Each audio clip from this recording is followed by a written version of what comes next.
The widow November was very busy indeed this year. What with elections and harvest homes, her hands were full to overflowing, for she takes great interest in politics, besides being a social body without whom no apple bee or corn husking is complete. Still, worn out as she was, when her 30 sons and daughters clustered around and begged that they might have their usual family dinner on Thanksgiving Day, she could not find it in her hospitable heart to refuse, and immediately invitations were sent to her 11 brothers and sisters, old Father Time and Mother Year, to come with all their families and celebrate the great American holiday. Then what a busy time ensued! What a slaughter of unhappy barnyard families, turkeys, ducks, and chickens! What a chopping of apples and boiling of doughnuts! What a picking of raisins and rolling of pie crust, until every nook and corner of the immense storeroom was stocked with savory mince and toothsome pumpkin pies, while so great was the confusion that even the stolid, red-hued servant, Indian Summer, lost his head, and smoked so continually he always appeared surrounded by a blue mist as he piled logs upon the great bonfires in the yard until they lighted up the whole country for miles around. But at length all was ready. The happy days had come, and all the little Novembers in their best bib and tucker were seated in a row awaiting the arrival of their uncles, aunts, and cousins, while their mother, in russet brown silk trimmed with misty lace, looked them over, straightening Guy Fawkes's collar, tying Thanksgiving's neck ribbon, and settling a dispute between the two little presidential candidates as to who would sit at the head of the table. Soon a merry clashing of bells, blowing of horns, and mingling of voices were heard outside. Sleighs and carriages dashed up to the door, and in came, just in season, Grandpa Time with Grandma Year leaning on his arm, followed by all their children and grandchildren, and were warmly welcomed by the hostess and her family. "Oh, how glad I am we could all come today," said Mr. January in his crisp, clear tones, throwing off his great fur coat and rushing to the blazing fire. "There is nothing like the happy returns of these days." "Nothing indeed," simpered Mrs. February, the poetess. "If I had had time, I should have composed some verses on the occasion, but my son Valentine has brought a sugar heart, with a sweet sentiment on it, to his cousin Thanksgiving. I, too, have taken the liberty of bringing a sort of adopted child of mine, young Leap Year, who makes us a visit every 4 years. He is very welcome, I am sure," said Mrs. November, patting Leap Year kindly on the head. "And Sister March, how have you been since last we met?" "Oh, we have had the north, south, east, and west winds all at our house, and they've kept things breezy, I assure you. But I really feared we would not get here today, for when we came to dress, I found nearly everything we had was lent, so that must account for our shabby appearance." "He, he, tittered little April Fool. "What a sell!" And he shook until the bells on his cap rang, at which his father ceased for a moment, showering kisses on his nieces and nephews, and boxed his ears for his rudeness. "Oh, Aunt May, do tell us a story," clamored the younger children, and dragging her into a corner, she was soon deep in such a moving tale that they were all melted to tears, especially the little Aprils, who cry very easily. Meanwhile, Mrs. June, assisted by her youngest daughter, a sweet girl graduate just from school, was engaged in decking the apartment with roses and lilies and other fragrant flowers that she had brought from her extensive gardens and conservatories, until the room was a perfect bower of sweetness and beauty, while Mr. July draped the walls with flags and banners, lighted the candles, and showed off the tricks of his pet eagle, Yankee Doodle, to the great delight of the little ones. Madam August, who suffers a great deal with the heat, found a seat on a comfortable sofa as far from the fire as possible, and waved a huge feather fan back and forth with her 31 boys and girls, led by the 2 oldest, Holiday and Vacation, ran riot through the long rooms, picking at their Aunt June's flowers and playing all sorts of pranks, regardless of tumbled hair and torn clothes, while they shouted, "Hurrah for fun!" and behaved like a pack of wild colts let loose in a green pasture, until their Uncle September called them, together with his own children, into the library, and persuaded them to read some of the books with which the shelves were filled, or play quietly with the game of authors and the dissected maps. "For," said Mr. September to Mrs. October, "I think Sister August lets her children romp too much.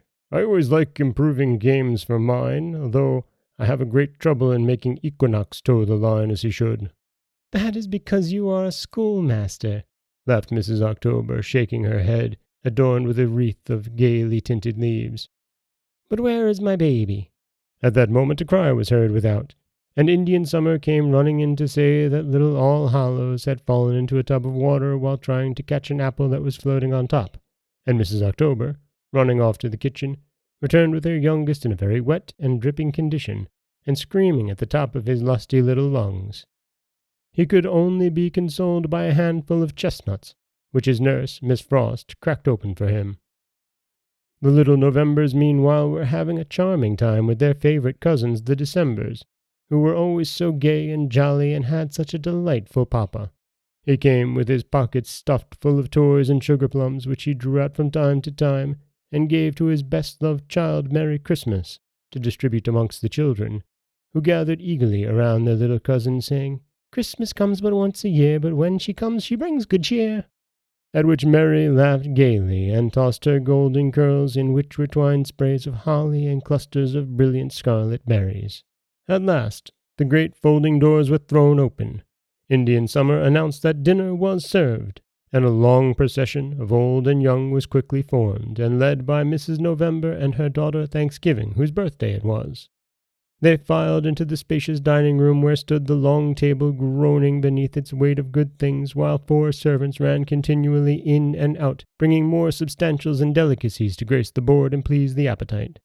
Winter staggered beneath great trenchers of meat and poultry, pies and puddings. Spring brought the earliest and freshest vegetables. Summer the richest creams and ices, while autumn served the guests with fruit and poured the sparkling wine. All were gay and jolly, and many a joke was cracked as the contents of each plate and dish melted away like snow before the sun, and the great fires roared in the wide chimneys as though singing a glad Thanksgiving song. New Year drank everybody's health and wished them many returns of the day, while Twelfth Night ate so much cake he made himself quite ill and had to be put to bed. Valentine sent mottos to all the little girls and praised their bright eyes and glossy curls. "For," said his mother, "he is a sad flatterer, and not nearly so truthful, I'm sorry to say, as his brother George Washington, who never told a lie." At which Grandfather Time gave George a quarter, and said he should always remember what a good boy he was. After dinner the fun increased, all trying to do something for the general amusement. Mrs. March persuaded her son St. Patrick to dance an Irish jig, which he did to the tune of Wearing of the Green, which his brothers, Windy and Gusty, blew and whistled on their fingers. Easter sang a beautiful song. The little Mays tripped to the light fantastic toe in a pretty fancy dance, while the Junes sat by so smiling and sweet it was a pleasure to look at them.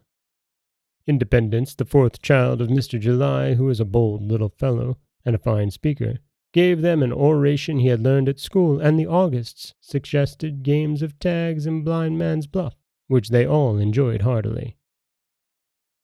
Mr. September tried to read an instructive story aloud, but he was interrupted by Equinox, April Fool, and Little All Hallows, who pinned streamers to his coat-tails, covered him with flour, and would not let him get through a line. At which Mrs. October hugged her tricksy baby and laughed until she cried, and Mr. September retired in disgust. "That is almost too bad," said Mrs. November as she shook the popper vigorously, in which the corn was popping and snapping merrily. "But Thanksgiving you must not forget to thank your cousins for all they have done to honor your birthday." At which the demure little maiden went round to each one, and returned her thanks in such a charming way it was quite captivating. Grandmother Year at last began to nod over her teacup in the chimney corner. "It's growing late," said Grandpa Time. "But we must have a Virginia reel before we go," said Mr. December. "Oh, yes, yes," cried all the children.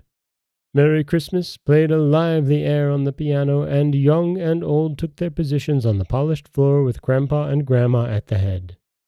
Midsummer danced with Happy New Year, June's commencement with August's holiday, leap year with May Day, and all went merry as a marriage bell. The fun was at its height, when suddenly the clock in the corner struck 12. Grandma Year motioned all to stop, and Grandfather Time, bowing his head, said softly, "Hark, my children, Thanksgiving Day is ended."